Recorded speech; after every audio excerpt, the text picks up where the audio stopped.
My name is Bella, and I'm 32 years old. Last Christmas, I thought everything would finally change. I had two pieces of news to share: my long awaited promotion at work and my engagement. I pictured the moment over and over in my head. Maybe this time I thought my mother would smile, clap her hands, even hug me the way she hugged my siblings whenever they announced their latest victories. The house looked exactly as it always did in December. White lights strung around the tree, the old angel topper. The smell of cinnamon rolls drifting from the kitchen and Bing Crosby crooning from the dusty stereo in the corner. I stepped inside with carefully wrapped presents and a heart beating so hard I thought it might burst. My dad hugged me warmly. "There's my marketing genius," he said. "Can't wait to hear your big news." But then she appeared. My mother in her red sweater, the one I had bought her the year before. Her eyes swept over me once, slow and critical. "Bella, what on earth are you wearing? That dress washes you out. And your hair? Did you even try?" I forced a smile. "Merry Christmas to you too, Mom." But the knot in my stomach tightened instantly because deep down I knew where this night was headed. What she said at dinner that evening would shatter everything between us and free me forever. Growing up, I was always the middle child. And in my family, being in the middle meant invisible. Michael, my older brother, was the golden boy, the achiever. Karen, the youngest, was the princess who got away with everything. Michael became a doctor, and my mom, Patricia, never let anyone forget how brilliant her son was. Karen threw tantrums, broke rules, yet she was excused. While I had to work twice as hard for half the recognition. If Michael brought home a B, he was praised. If I brought home straight A's, it was barely noticed. When Karen smashed things, she was expressive. When I raised my voice, I was difficult. I saved paychecks from part time jobs to buy mom gifts while Michael and Karen grabbed last minute things from the mall. Somehow, their gifts always earned the biggest smiles and hugs. Mine earned polite nods before the spotlight shifted away. I thought college would change things. I chose marketing because I loved its creativity and strategy. But when I told my family, Mom's face collapsed. "Marketing isn't a real career, Bella," she sighed. "That's just pretty pictures. Why not something serious like Michael's medicine or Karen's law? Something that matters." Those words stung, but I pushed forward anyway. Graduated with honors, landed my first marketing job downtown. Every campaign I led, every client I landed, I'd call home hoping for pride in her voice. But the answer was always the same: "That's nice, dear. Did I tell you Michael got published? Karen just won another big case. She's really making a name. No matter what I did, it was never enough." And year after year, the message sank deeper. I was the lesser child, the one they merely endured. But what they didn't see, what they refused to see, was that their invisible daughter was quietly building strength. Through my 20s, I worked harder than anyone imagined, not just at my marketing job, but everywhere else too. I was the one who showed up when they called, the one who filled in the gaps no one else noticed. When Dad had surgery, I drove him to every appointment. I sat in waiting rooms for hours holding Mom's hand while Michael was too busy and Karen couldn't miss court. But later, I was scolded for not giving them more updates. When my parents moved into their new house, I spent my vacation painting walls, unpacking boxes, sneezing from dust while my siblings sent excuses. Yet, Mom still bragged about how busy they were. I even dog sat their German Shepherd every holiday trip. Though I'm allergic and spent weekends swallowing antihistamines, it never mattered. My help was invisible, expected, forgotten, and still I kept giving, thinking maybe someday it would count. I learned to anticipate their emergencies before they happened.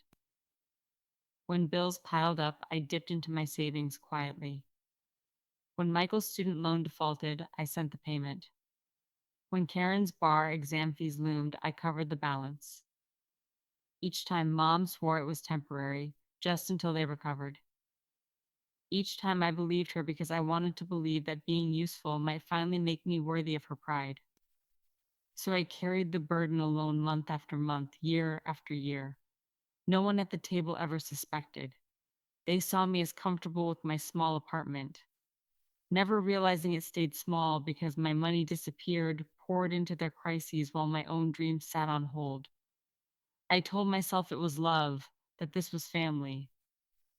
But deep down, I knew I was buying something, buying my place at the table, buying the hope that one day I'd be seen the way they were.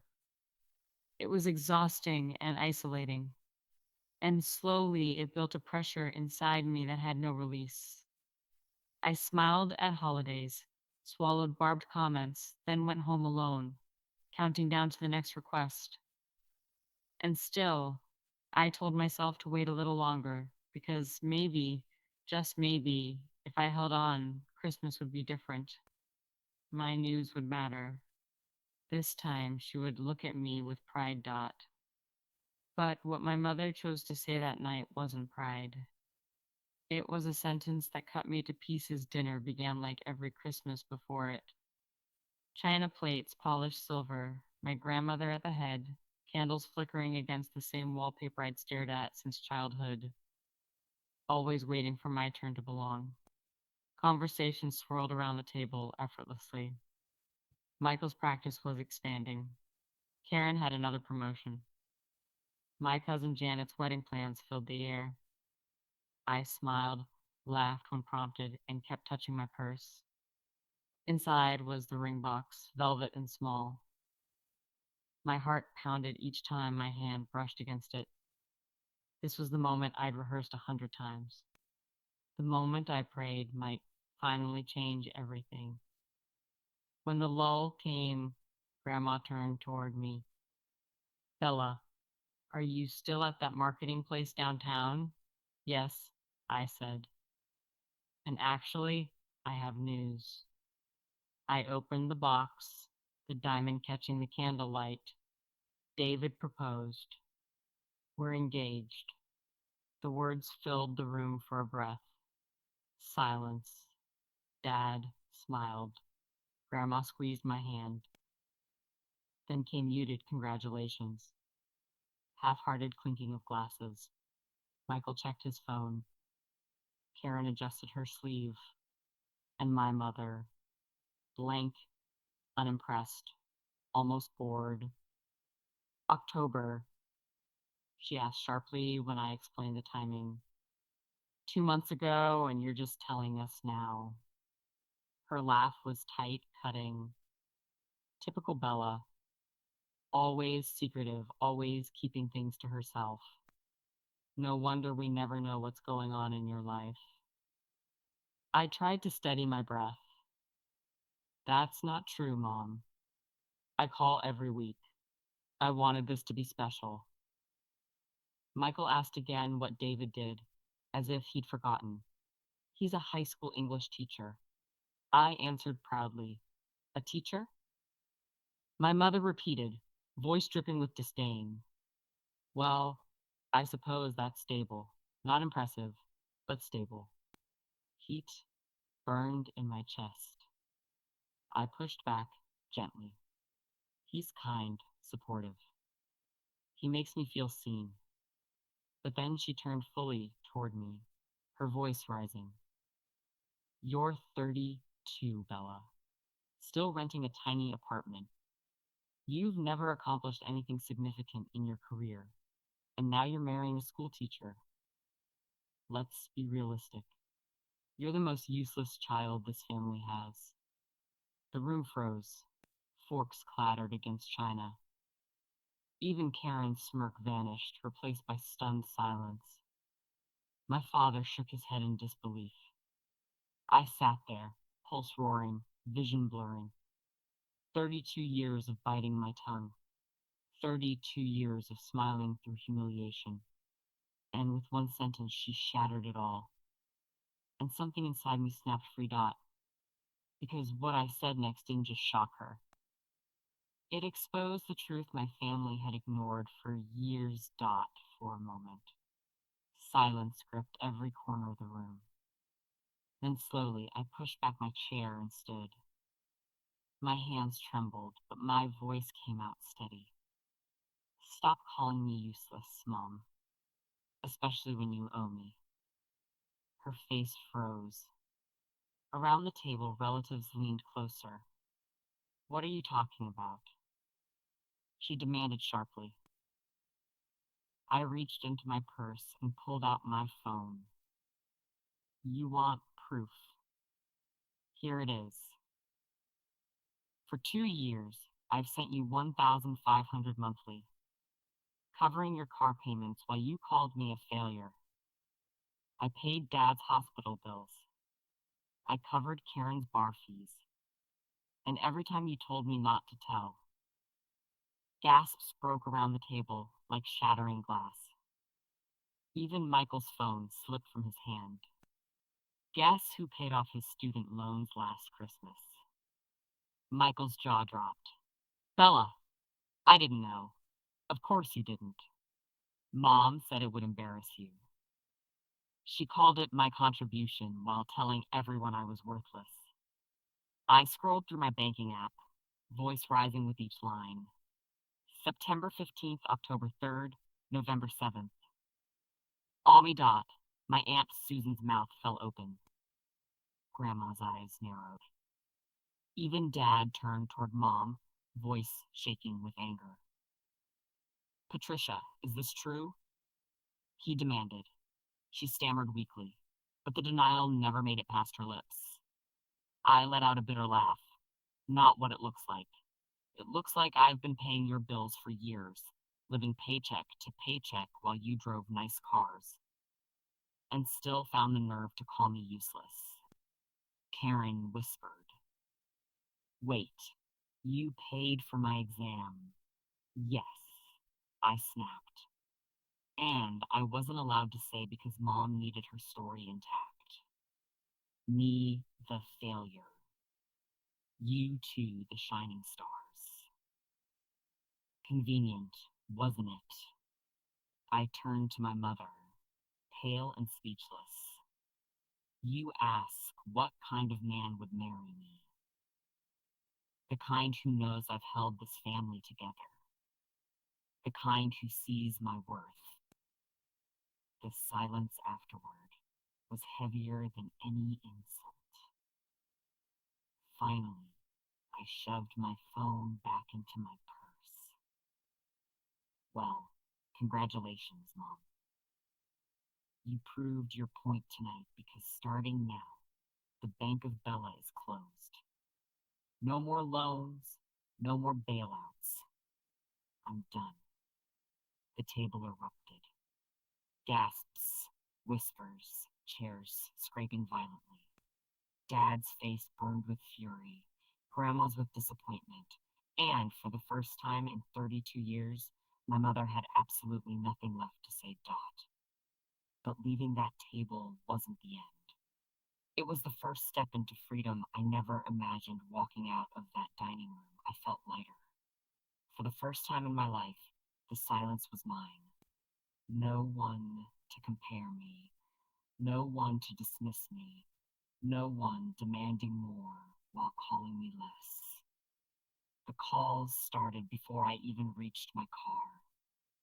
Texts from my mother, voicemails from relatives, half apologies, half accusations. For once, I let them ring. I didn't owe anyone an explanation. Not anymore. David found me that night, still in my dress, sitting on the couch. I can't believe I said all of that, I whispered.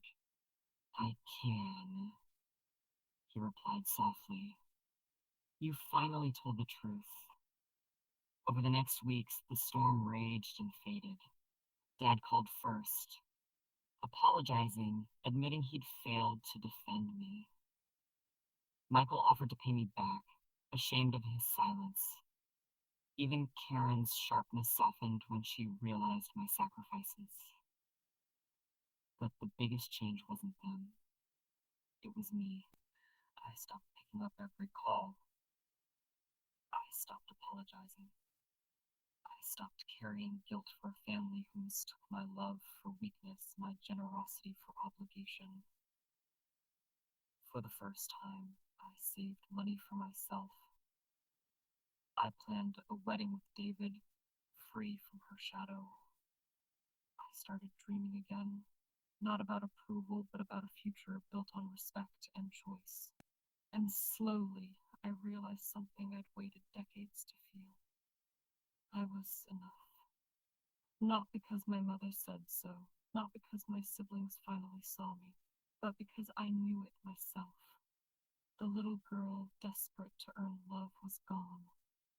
The woman standing now had drawn her line. And sometimes the most loving thing you can do is refuse to be treated as less than you or don't. Have you ever had to set boundaries with family? Wherever you're watching from, morning coffee or late night quiet, I'd like to hear your story in the comments.